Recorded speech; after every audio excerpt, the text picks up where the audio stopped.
untuk short communicative message kita minggu ini dikata kat situ, you received an email from your cousin Michael who is planning a holiday. Now write an email to your cousin in about 80 words. Alright, jadi dalam 80 patah perkataan, kalau kamu perasan dekat sini dia punya sedikit write an email. Jadi daripada situ kamu nampak dia punya format. Kenapa cikgu highlight benda ini? Sebab dah ada beberapa kes, dah ada beberapa situasi yang di mana student tanya macam mana nak tahu nak kena tulis apa cikgu. Jadi kamu bayangkanlah kalau itu nasib baik dia tanya waktu dalam kelas. Jadi bayangkan kalau dia tanya waktu dalam medan peperiksaan. Bayangkan kalau dia tanya dalam medan peperiksaan. Bayangkan kalau dia tanya waktu tengah SPM tu. Apa yang dia nak tulis. Jadi pastikan kamu baca dan kamu faham arahan itu, sebab di arahan itulah ada format dia. Kalau kita tengok contoh ayat kedua, yang ni dia kata essay sahaja. Nampak tak? Yang ni dia kata review, story, article. Jadi format-format yang berlainan memerlukan cara penulisan yang berlainan. Macam mana kamu nak tahu format apa? Ada dekat dalam arahan itu, Alright, jadi untuk kita mulakan malam ini, kita nampak bahawa now write an email to your cousin in about 80 words, Tulis sebuah email. Alright, apabila kita nak cerita tentang tulis email, katalah dekat sini dia tak ada tempat untuk tulis jawapan, maka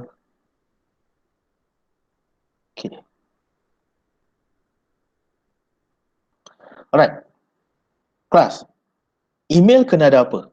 First of all, atas sekali, apabila kita tulis, ada tak, first kali cikgu nak tanya, ada tak student kat sini yang tidak pernah tulis email? Ada tak? Yang tidak pernah menulis email?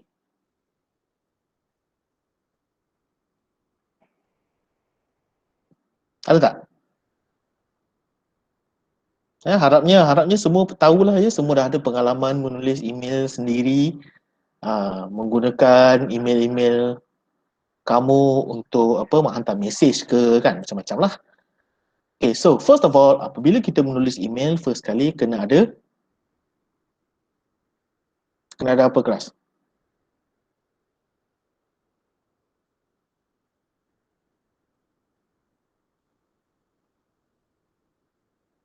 Kena ada apa, kelas? Any ideas?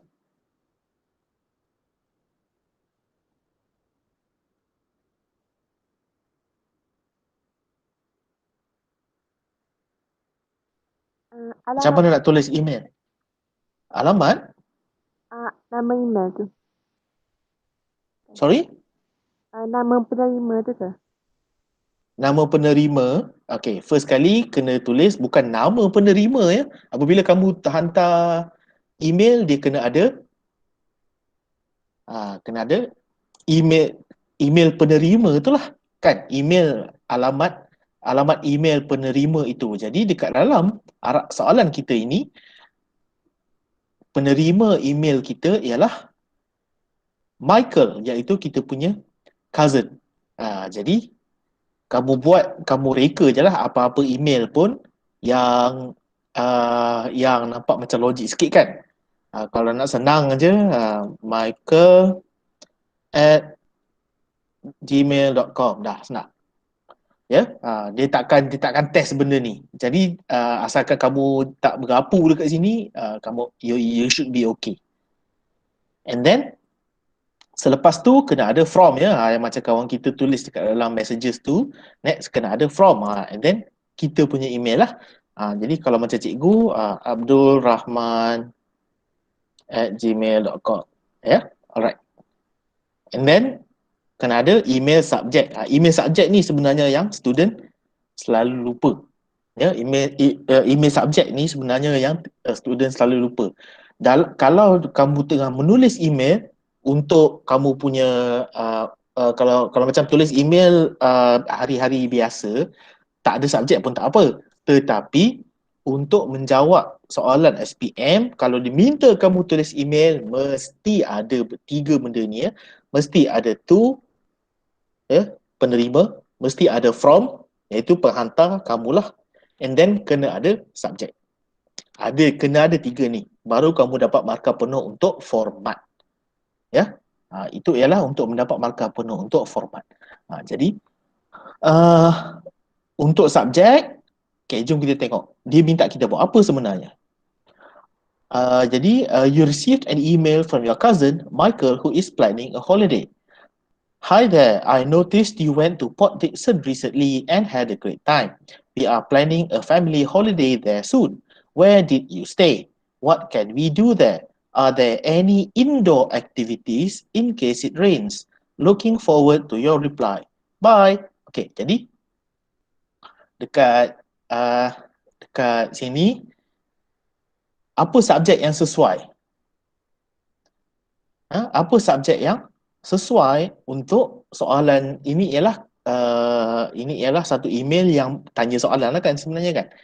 Email yang ditanya soalan, jadi apakah subjek yang sesuai? Subjek ni macam tajuk lah ya, tajuk judul kamu punya email itu. Email kamu itu tentang apa? Kalau dia perlu menjawab soalan email kamu itu tentang apa? Jadi mungkin boleh reply about Port Dickson. Dah cukup. Ya, itu saja dah cukup dah. Reply about Port Dickson. Okay, kemudian kita boleh sambung. And then apa yang kita nak tulis dalam kita punya email? Kalau kamu perasan dekat dalam email yang dia beri, semuanya dekat dalam satu perenggan sahaja kan. Jadi untuk jawapan kamu pun cukuplah untuk satu perenggan sahaja, sebab ini ialah esei yang sangat pendek ya, about 80 words sahaja. Esei yang sangat pendek, maka cukuplah satu perenggan sahaja ya, 80 patah perkataan itu. Tapi apa yang kita nak tulis?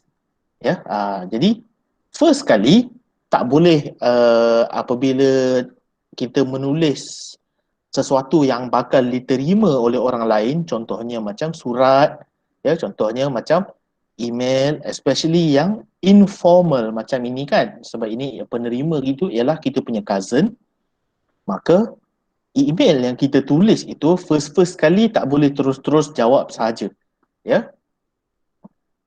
Kena ada greeting. Nampak tak kat atas ni? Kan kat atas ni ada greeting kan? Hi there. Jadi kamu boleh tulis kat situ hello. Okay. Kemudian jawab. Mungkin kita macam mana kita nak buka kita punya email, mungkin kita boleh kata I hope that this email finds you and your family in good health. Okay. Ya. Saya berharap bahawa kamu dan keluarga kamu sihat. Okay, pembuka sahajalah. Ya, pembuka sahaja. And then selepas kita dah ada pembuka, kita boleh tulis isi apa yang kita mahu tulis. Ya, apa yang kita mahu tulis? Apa yang kita mahu tulis? Kita tengok soalan-soalan yang dia tanya. Ya, dia tanya ada 3 soalan dekat sini. First kali ialah where did you stay? And then what can we do there? Ya. Kemudian are there any indoor activities in case it rains? Jadi ada 3 soalan dekat situ, dan 3 soalan itu ialah 3 soalan yang kamu perlu jawab lah. Ialah 3 soalan yang kamu perlu jawab. Okey. Jadi jom kita jawab soalan yang pertama, where did you stay? Ya, kamu tinggal di mana? Jadi kalaulah kamu ingat ada satu nama tempat di Port Dickson itu yang kamu pernah pergi ke kan, tempat yang betul-betul wujud kan. Jadi kamu bolehlah tulis kamu bolehlah tulis benda tu, tetapi kalau kamu tak ingat ataupun tak pernah pergi ke, tak ingat ke kan, ataupun kamu tak tahu ke tempat mana kamu tinggal, mungkinlah kamu boleh tulis sajalah apa-apa pun. Jadi contohnya dekat sini, where did you stay? During our visit to Port Dickson,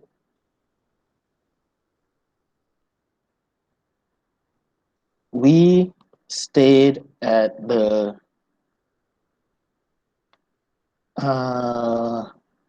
tu dah lah apa-apa pun boleh sebenarnya ya kat sini.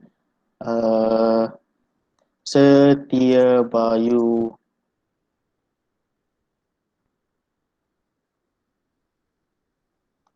Recreational Resort. Okey. Dah. Ya. Jadi tak tahulah ada ke tak ada nama tempat ni kan. Mungkinlah tak ada, kita reka sahaja untuk for the purposes of this class for the purposes of this class.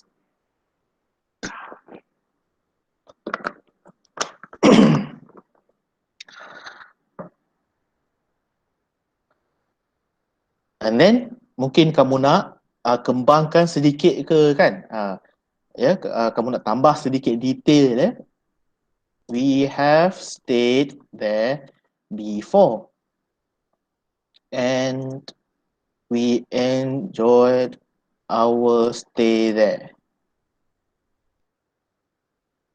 Ya, jadi kamu kata kita pergi ke situ kerana dah pernah pergi dah sebelum ini dah pernah pergi dah sebelum ini. Okay. And then ditanya what can we do there? Apa yang kita boleh buat dekat situ?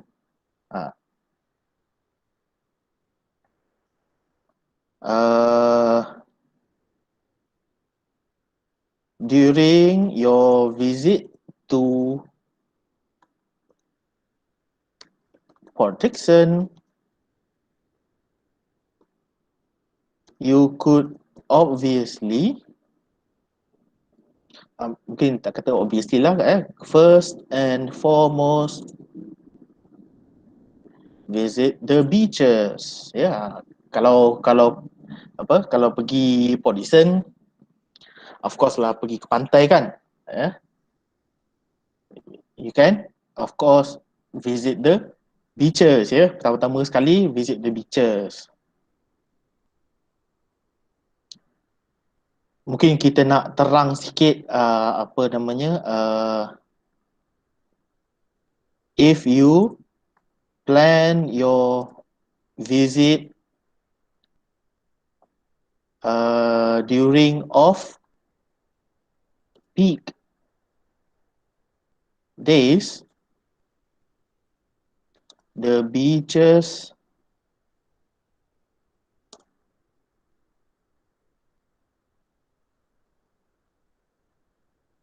it is possible for the beaches to not be crowded.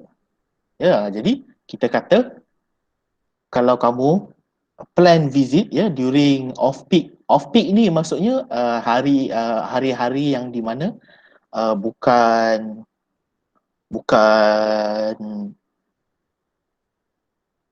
semua orang pergilah kan. Bukan semua orang pergi. Jadi mungkin cuti hari Isnin sampai Jumaat ke kan. Kalau macam keluarga cikgu pun kita orang pergi situ pun kita orang akan pilih hari Isnin hingga Jumaat. Kurang orang so to not be crowded. Jadi kalau kamu perasan setiap point itu kamu kembangkan sedikit kamu kupas sedikit. Setiap point yang dia tanya itu kamu tambah sedikit detail kamu. Jangan jawab soalan itu sahaja. Kamu tambah sedikit detail kamu supaya apabila orang tu nak menanda markah kamu nanti dia ada benda untuk beri markah. Dia ada benda untuk beri markah. Maksudnya kamu akan dapat markah content, markah isi. And then, are there any indoor activities in case it rains? In case it rains,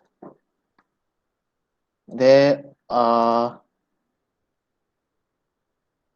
facilities inside the resort such as swimming pools and apa lagi? Swimming pools,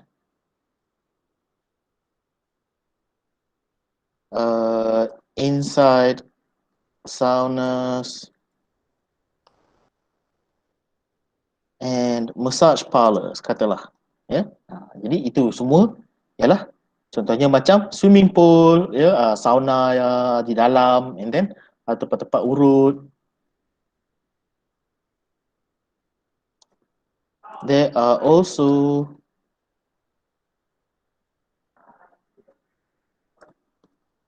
places you can visit around the resort. There are also places around a resort you can visit during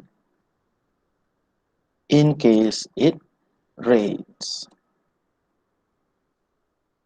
Ya, selain daripada dalam resort itu pun, di keliling resort itu pun ada ada tempat-tempat yang kamu boleh visit. Alright. Jadi ini ialah contoh, ya, contoh email yang kamu boleh buat. Jadi cikgu tak tahulah ini cukup ke tidak cukup ke 80 patah perkataan, tetapi kalau tak cukup, tambahlah ya, kamu boleh kembangkan lagi salah satu daripada 3 poin ini. Ya, kamu boleh kembangkan lagi. Kalau dah cukup, kamu tambah dekat bawah tu, I hope your family enjoy your time there. Okay. Dah. Tak perlu ada dekat untuk email tak perlu ada signature, ya, tak perlu ada signature. Kalau email itu informal, kalau email itu tidak formal, tak perlu ada signature sebab dekat atas ni dah ada dah, ya. Dekat atas ni dah ada dah. Penghantar itu siapa. Alright. Dan apabila kamu dah selesai, kamu bolehlah kira kalau cukup, okeylah cukup. Kalau terlalu panjang, pendekkan. Kalau terlalu pendek, tambah lagi detail kepada soalan pertama, ataupun tambah lagi detail kepada soalan kedua, ataupun tambah lagi detail kepada soalan ketiga, ya. Tambah lagi, tambah saja. Macam mana nak tambah detail lah, cikgu pernah ajar dulu kan, ya. Kamu tanya soalan, ya. Tanya soalan who, what, when, where, how, ya. Kamu tanya soalan, kemudian kamu jawab soalan itu dan kamu tulis, kamu tambah detail kepada penulisan kamu. Alright. Jadi ini ialah cara nak tulis email, ya. Sangat ringkas, sangat sekejap. Cuma yang cikgu tak risau sangat tentang penulisan tu, yang cikgu risau tu ialah dia punya format itu, ya. Format itu penting. Kena ada to, kena ada from, kena ada subject. And then jangan lupa letak greeting dan akhirnya letak hope aja. Hope tu dah cukup dah. Biasanya hope itu dah cantik dah, ya. Harapan kamu. Alright. Sebelum cikgu sambung, ada soalan ke? Kalau ada soalan, tolong tanya, ya, angkat tangan. Kalau ada soalan, tolong angkat tangan dalam chat tu. Kita akan teruskan. Okay. Next is guided writing. Okay. You must answer this question. Write your answer in 125 to 150 words in an appropriate style. Okay. Your class has been discussing holidays at the beach and holidays in the city. Your teacher has asked you to write an essay about the advantages of holidays at the beach and in the city. Jadi, dekat sini ialah diminta kamu buat essay, ya. Write your essay. Maksudnya, penulisan essay yang biasa lah. Ya, penulisan essay yang biasa.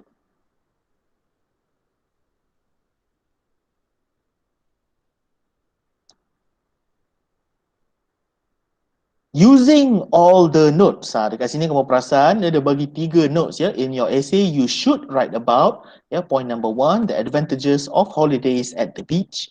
Point number 2, the advantages of holidays in the city. And point number 3, your preferred choice. And ada and dekat sini, giving your point of view. Of course, giving your point of view ni ialah untuk point yang ketiga. Jadi macam mana kita nak memberi kita punya point of view? Okey, cikgu akan ajar. Jadi kalau kamu perasan, untuk soalan yang ini cikgu tak buat rangka ya, sebab dia ialah karangan yang sangat pendek. Dia tanya soalan, kita jawab soalan, kita tulis jawapan, dah cukup.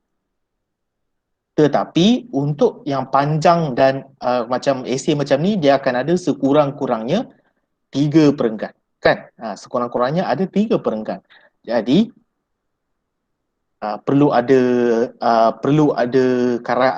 rangka lah ya, perlu ada rangka karangannya, kena ada essay frame.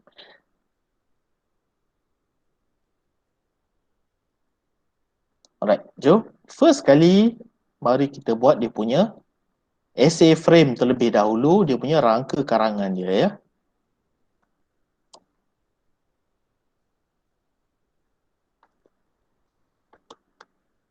Alright, jadi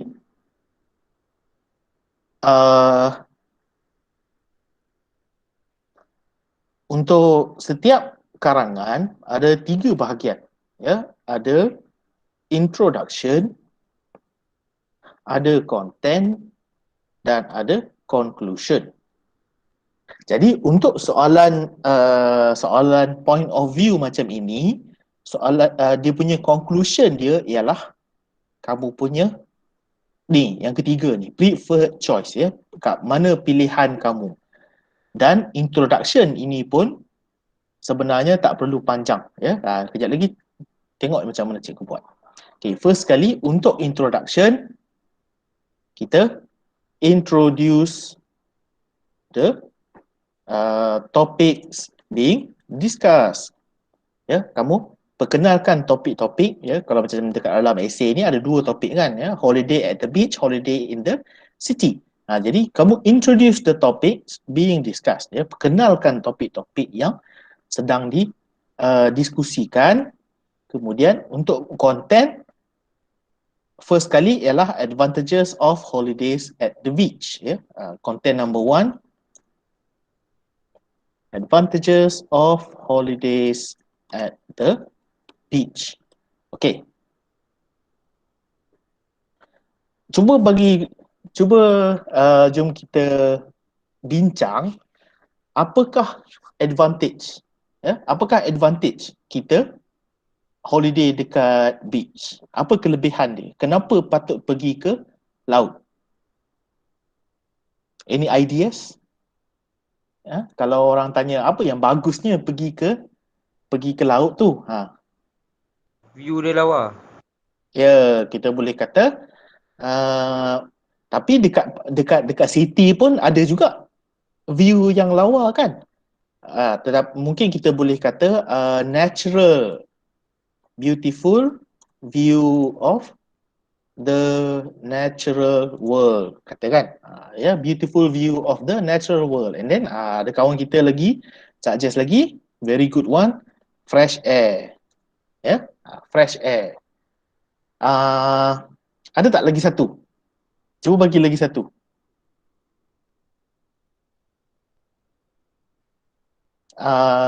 To release tension, macam mana je tu? Sebab apa?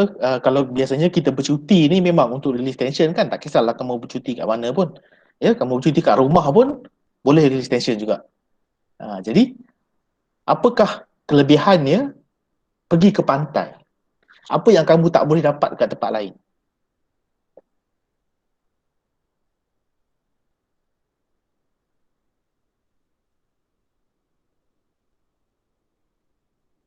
Apa tu? Muhammad Amir, apa tu?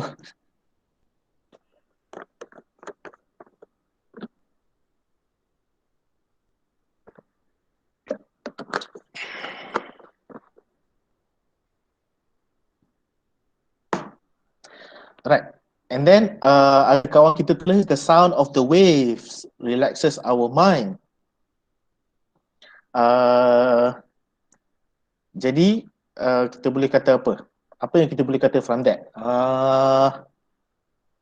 Get away from the sounds and sights of the city, ya. Yeah? Especially kalau kita memang tinggal di bandar, ya. Especially kalau kita tinggal di bandar, maka memanglah waktu bercuti tu kalau boleh tak nampak bangunan-bangunan tu lagi bagus. Alright. Jadi apa tu? Spend time with family. Kalau kita bercuti dengan family, kita pergi mana pun kita akan spend time with family.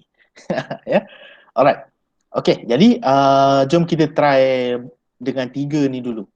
Kemudian point kedua, kita punya isi kedua kita ialah advantages of holidays in the city. Apa kelebihan dia bercuti di bandar? Apa yang kamu tak boleh dapat selain daripada di bandar?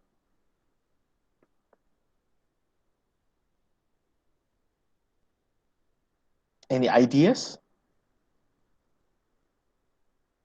Yeah, facilities, yeah. Facilities and infrastructure. Such as apa? Contoh? Ada contoh tak?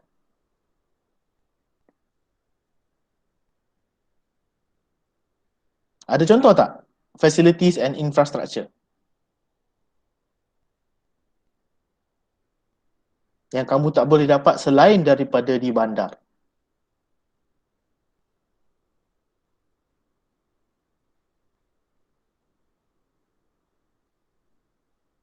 Yalah, dekat KLCC tu ada apa? And then dekat kebanyakan pantai ada je tandas awam. tak tahulah tanda apa pantai mana kamu pergi yang punyalah ceruk sampai tak ada tandas awam, itu memang betul-betul orang tak tahu tu. Okay, shopping mall kita boleh letak the next point ya. Kali ni kita bincang tentang facilities and infrastructure yang tak ada. Contohnya macam apa? Ya, contohnya macam transit kan? Transit services, ya. Bus, train, kan? Ya, transit services, ya. Transit services. Memang jauh lebih senang ya, jauh lebih senang di bandar, memang betul lah kan. And then kemudian kita boleh macam kawan kita sebut tadi shopping malls kan. Jadi kita boleh kata dekat situ availability of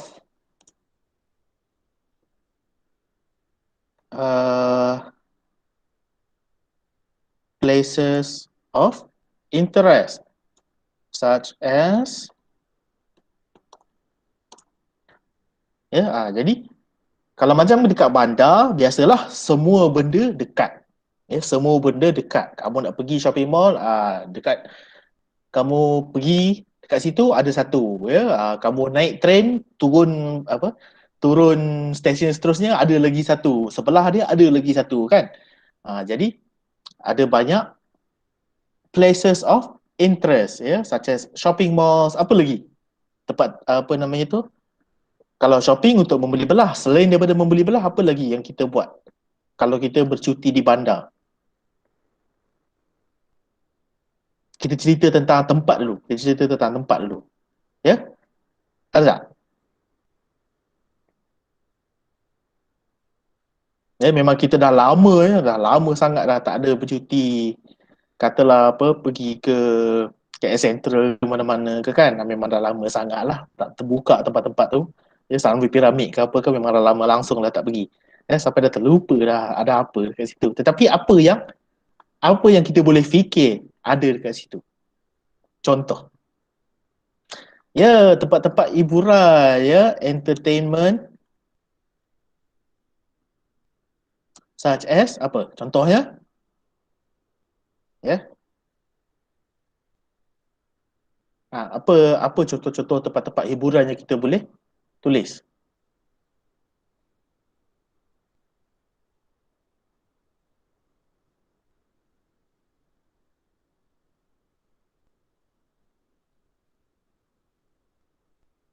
Ya, contohnya macam arcade pun ada kan. Contohnya macam sport centers ya pun ada macam-macam lah kan. And then apa lagi kelebihan bercuti di bandar? Apa lagi? Boleh fikir lagi tak? Tambah lagi satu.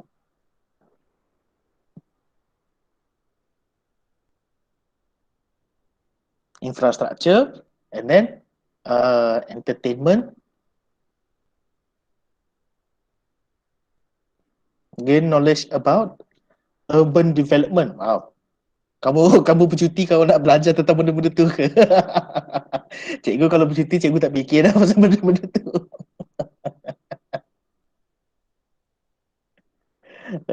Cikgu kalau nak belajar, cikgu belajarlah. Tapi kalau waktu bercuti tu, cukup-cukup lah. Apa lagi yang kita boleh buat kalau kita bercuti di bandar?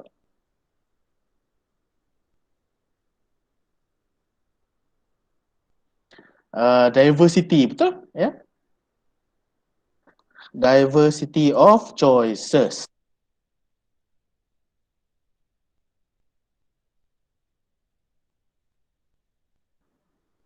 Diversity of choices. Ya, pilihan-pilihan yang sangat-sangat banyak. Ya, diversity of choices due to diversity of the people. Ya, jadi orang yang banyak menyebabkan pilihan pun banyaklah, kan? Tak semestinya restoran sahaja, kan? Ya, tak semestinya restoran sahaja. Okey, jadi cukuplah kita punya point untuk advantages. Kalau kamu perasan ada dua ya point dekat sini. Jadi yang macam kita cakap tadi, untuk conclusion kita akan gunakan your preferred choice ya, pilihan kita yang kita suka. Kita akan gunakan sebagai point yang ketiga. Okey, jadi yang sebenarnya untuk preferred choices ni kita kena pilih satu lah. Jadi kalau menggunakan poin-poin yang kita ada sekarang ini, yang mana satu kamu mahu pergi?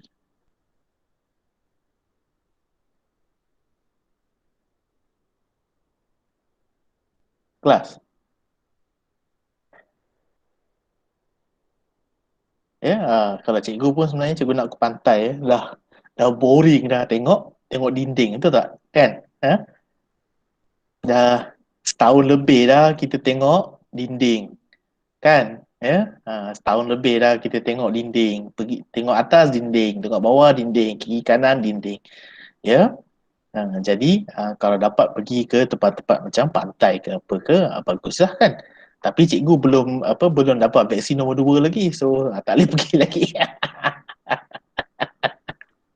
Nak kena tunggu nanti dulu ya. Tunggu dapat vaksin kedua dulu, bila dah penuh dah vaccination baru boleh pergi ya. Patuhi SOP. Nak buat macam mana kan? Dan nama kita lambat. Lambat kena panggil. Okey, jadi conclusion dia, kita punya preferred choice is beach. Ya, kita akan pergi ke pantai. Cukup ke? perenggan tu kamu jawab itu sahaja. Cukup ke kelas? What do you think?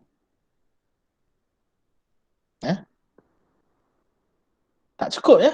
Tidak cukup. Jadi apa lagi yang kamu perlu letak? Kalau kamu tengok soalan ini tanya 3 ni sahaja, tetapi cikgu cakap kat sini tidak cukup. Apa lagi yang kamu perlu tambah? Cuba fikir. Ya, pelajar SPM, cuba fikir apa lagi yang kamu perlu tambah dekat dalam perenggan terakhir kamu supaya penulisan kamu menjadi lengkap. Yes, needs to have reason. Preferred choice, beach. Ask why. Tanya kenapa. Okay, why? Kenapa? Jadi kita bolehlah tulis dekat situ ya, tulis sebab yang kita bincang tadi kan. Due to quarantine, want to see open places, yeah, and fresh air away from also away from people. Ya, kerana kita masih perlu membuat penjarakan sosial ya. Jadi dekat bandar mungkin susah nak buat penjarakan sosial sebab kalau dekat bandar tu semuanya dekat-dekat. Tapi kalau dekat pantai, kalau orang tu datang dekat dengan kamu, memang dia sengaja datang dekat dengan kamu, betul tak kan? Alright, jadi dekat sini kita sudah ada rangka karangan yang lengkap. Ini ialah rangka karangan yang lengkap dan menjawab soalan dengan sempurna. Jadi, sebab kita mula lambat, kita akan habis lambat ya kelas. Kita akan habis kelas pukul 10.10. Jadi sekarang ini kita akan menjawab macam mana dia punya karangan dia. Okay. Alright.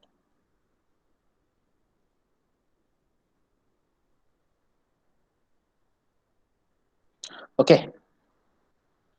Jadi macam yang kita tulis dekat dalam rangka dia ya, untuk introduction you have to introduce the topics being discussed, kan ya, perkenalkan topik yang sedang dibincangkan. Jadi untuk topik yang dibincangkan ialah holidays at the beach and holidays at the city. Jadi dia punya main topik dia ialah holiday. Ya.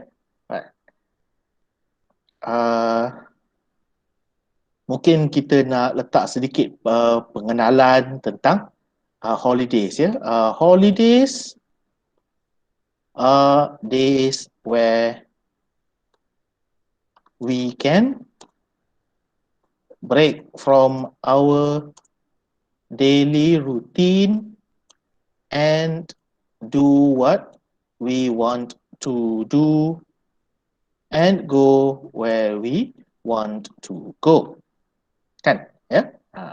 Jadi kita boleh kata holidays are days where we can break from our daily routine, do what we want to do, go where we want to go. Especially places that we do not often go to. Kan? Terutamanya tempat-tempat yang kita jarang pergi atau mungkin tak pernah pergi. Alright.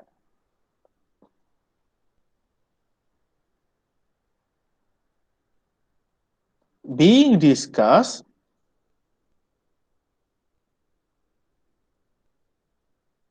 are the advantages of holidays at the beach and in the city. Ya, jadi kita tulis esei kita ialah tentang apa? Advantages of holidays at the beach and in the city. Okay, itu cukup sebagai kita punya perenggan. Perenggan pertama iaitu kita punya introduction. Ada apa-apa yang perlu diubah tak?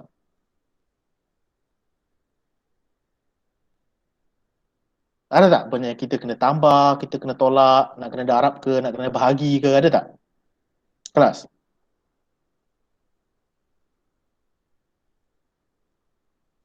Tak ada. Kalau cikgu kata ada je mana? Tak pasti lah cikgu.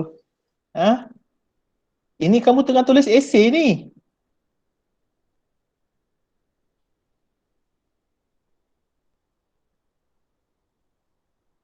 You are writing an essay. Come on. Takkan seorang student pun tak nampak. Apa yang kita perlu tukar? Dah ada lah benda yang kita perlu tukar dekat penulisan ni. Penulisan contoh yang cikgu bagi ni. Come on, come on, come on. Fikir, fikir.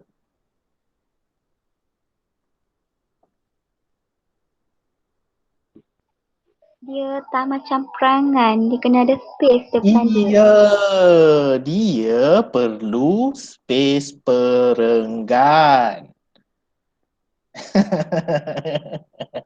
Ha?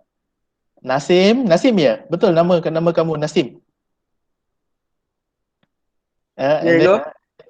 Nasim kan Muhammad Amir, and then of course lah banyak lagi lah student yang tak perasan kesilapan itu.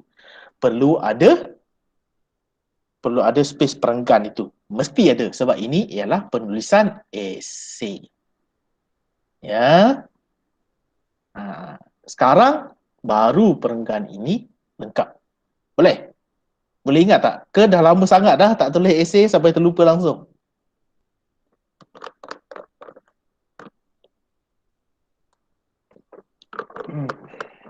Kan? Dah lama sangat dah tak tulis esei sampai terlupa. Mana ada? Cikgu kata tambah, tolak, darab, bahagi kan? Nak kena tukar. Dengar tak soalan? Alright. Be very careful ya. Be very careful. Itu je sebenarnya cikgu nak cakap. Bukannya nak mengusik kamu ke apa ke ya. Tak ada. Be very careful. Bila kamu dah level SPM ni, kamu buat silap macam tu je. Buk. Merah besar dia tulis dekat atas kertas tu. Alright. Next ialah perenggan kedua. Perenggan kedua ialah our first content paragraph. Jadi, the advantages of holidays at the beach is first and foremost, we get the beautiful view of the natural world. Ya, itu ialah poin pertama kita. And then kita kembangkan sedikit. Macam mana kita nak kembangkan? This is especially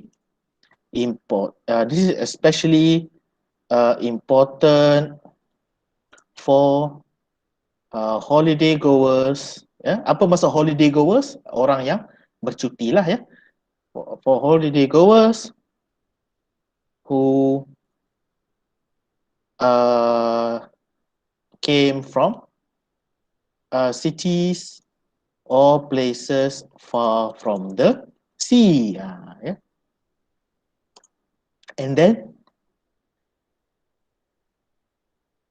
we are guaranteed good fresh air at the beach, where the salty air is very bracing and good for health. Ya, kan? Ya, kita kata kita kembangkanlah ya, kita kembangkan kenapa pergi ke beach itu bagus. Sebab fresh air tu kan. Kenapa fresh air itu bagus? Kita kata sebab udara di laut itu sangat-sangat dia bagus untuk kesihatan lah ya, sebab ada angin kan, angin yang sentiasa udara yang sentiasa bergerak bermaksud udara itu segar. Okay, next, being at the beach also means we can get away from the sounds and sights of the city. Kan? All the of the city. Yeah. Leaving behind all the loud traffic noises. Nampak tak? Kita kembangkan. Bila kita kata sound, apa maksud sound? Ya. Loud traffic noises and endless construction, as well as kalau sites, apa yang kita tak nak tengok dah dekat apa, leaving behind all the loud traffic noises and endless construction, as well as the tight buildings and tall concrete walls.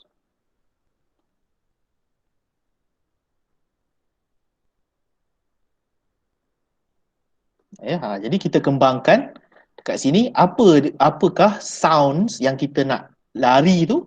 Kita nak traffic noises, endless construction kan. Kalau student yang tinggal di bandar tu tahulah kan, kejap-kejap nak tambah jalan itu, kejap-kejap nak buat bangunan ini, kejap-kejap lori lalu, kejap-kejap apa semualah.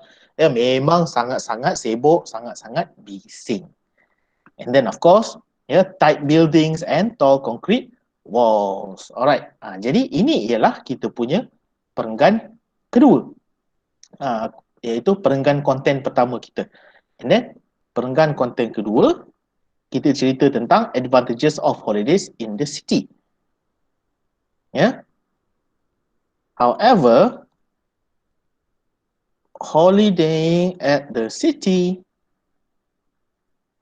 means that we have access to a wide variety of facilities and infrastructure.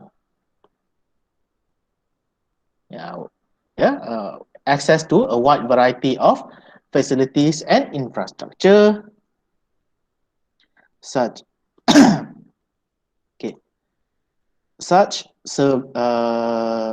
services like transit using the intercity buses or trains means that we can get everywhere quickly. And then availability of places of interest. Jadi kalau kamu perasan setiap poin ini kita tambah sedikit, kita tambah sedikit penerangan dia dekat situ, tambah sedikit. And then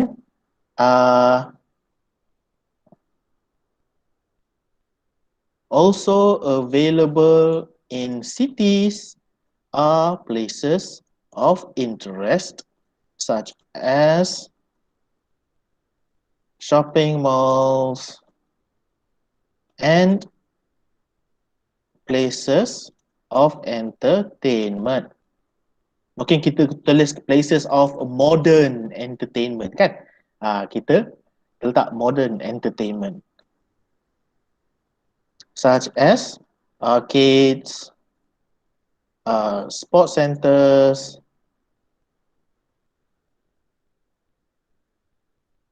and a lot of other examples. Also, you can also encounter a wide diversity of choices for your holiday in cities due to the diversity of the people found there. Kan, sebab ada banyak orang maka ada banyak jenis lah, dan sebab ada banyak jenis maka choices, kamu sentiasa ada choices. You can also choose from a wide variety of choices, And then untuk paragraf terakhir kita akan letak kita punya preferred choice. Ya, kita akan letak kita punya preferred choice. Jadi sebab dia kata dekat sini your, maka kalau kamu perasan sebelum ini kita guna we kan? Ya kan? Perenggan pertama, perenggan kedua, perenggan ketiga kita gunakan we, tetapi untuk perenggan yang terakhir kamu gunakan I sebab dia kata your ya. I personally would prefer to visit the beach at least right now. Sekurang-kurangnya sekarang lah kan. Sekarang ni jadi kenapa? Due to the ongoing quarantine, I have been stuck behind the walls of my home for over a year without places to go and different scenes to see. Yeah. I want to see open places and smell some fresh air while also being able to stay away from people. Being at the beach will allow me to get all of this. Alright, jadi itu ialah perenggan yang terakhir. Jadi daripada rangka karangan ini kita tukarkan kepada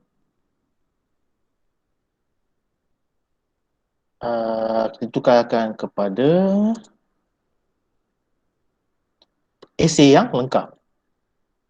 Jom kita tengok berapa patah perkataan ni ya.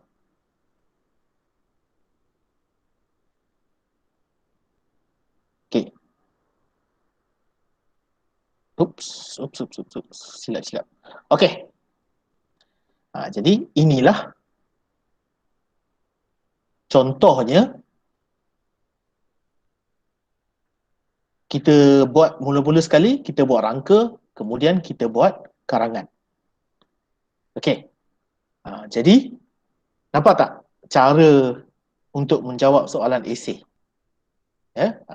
Kalau esei itu dia panjang sikit, maka perlu kamu buat rangka karangan itu ya. Cikgu sangat tekankan pelajar belajar macam mana nak buat karangan, rangka karangan. Sebab masalah dia apabila kamu menulis ni ialah pen kamu tu terberhenti sebab kamu tak boleh fikir ayat yang seterusnya. Apabila kamu buat karangan, kamu tak perlu fikir tentang struktur ayat, kamu cuma perlu fikir isi sahaja. Kemudian selepas kamu siap rangka karangan itu, apabila masa untuk kamu menulis esei itu, kamu cuma perlu fikir tentang struktur ayat sahaja, tak perlu fikir tentang isi. Sebab isi kamu dah buat. Jadi itu akan memendekkan cara memendekkan kamu punya frame untuk menulis lah ya. Alright. Ada soalan tak tentang penulisan? Any questions?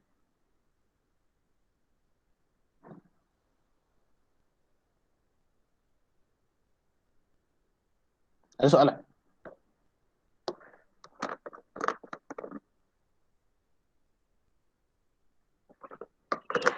Ada. Kalau cikgu minta kamu buat karangan macam ni boleh buat? Boleh tak? Ataupun mungkin minggu depan cikgu minta kamu buat rangka karangan sahaja. Dalam setiap isi kena ada penerangan ataupun contoh juga ke? Seboleh-bolehnya letaklah. Walaupun sedikit sahaja. Seboleh-bolehnya letak. Jangan letak. Dia punya sebab dia ialah kalau perenggan kamu itu ya seboleh-bolehnya nampak sama panjang lebih kurang. Jangan satu perenggan pendek sangat, satu perenggan panjang betul, kemudian perenggan seterusnya tengah-tengah. Ya, kalau macam kamu perasan, cikgu punya ini, kamu boleh nampak ini ialah introduction, pendek saja. Ini ialah conclusion, pendek sedikit. Dua ni ialah isi, panjang. Nampak tak? Jadi apabila jadi macam tu, maka dekat situ kamu akan dapat extra marks. Kerana apa? Kerana kamu punya penulisan itu dia kemas. Jadi kalau boleh setiap isi memang letaklah penerangan. Ya, contoh apa maksud isi itu, ya. Okay. Any other questions? Soalan lain? Ada tak?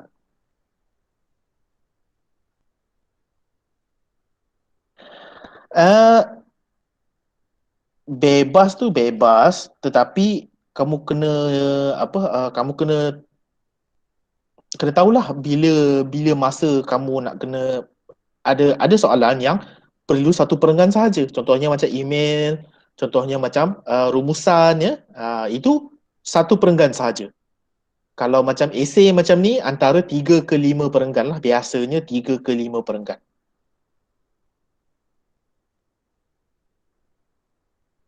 Kalau macam esei macam ni, sebenarnya kamu nak buat 3 perenggan pun boleh, ya. Sebenarnya penulisan cikgu ni terlalu panjang. Ya, cikgu letak dekat dalam word count tadi, dia kata ada 300 patah perkataan. Nak kena potong separuh sebenarnya. Tetapi ini cikgu nak ajar kamu macam mana nak buat rangka, kemudian tukar rangka kepada penulisan. Itu je sebenarnya. Ya. Okey, ada soalan lain?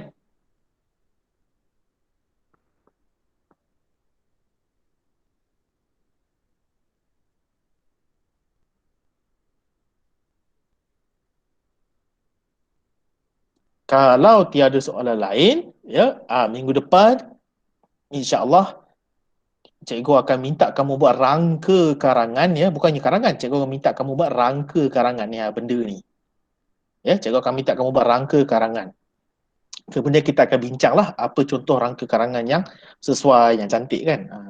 Alright. Jadi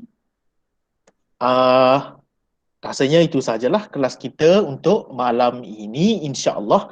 Ya, kita akan jumpa lagi minggu hadapan, yang di mana kita akan fokus kepada buat rangka karangan itu, ya, supaya kamu boleh buat penulisan yang cantik. Ya, kalau kamu ada soalan lain, kamu boleh mesej cikgu, ya. Number cikgu ada dekat dalam grup tu. Number cikgu ada dekat dalam grup WhatsApp tu.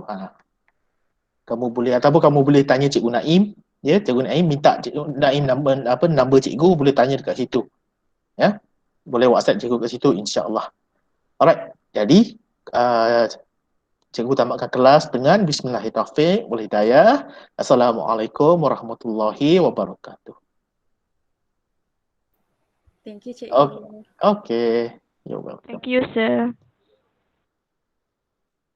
Ada yang nak contoh ke benda ni? Macam mana je nak bagi kamu?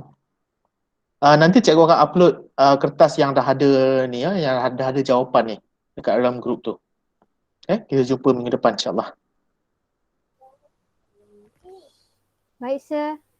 Alright.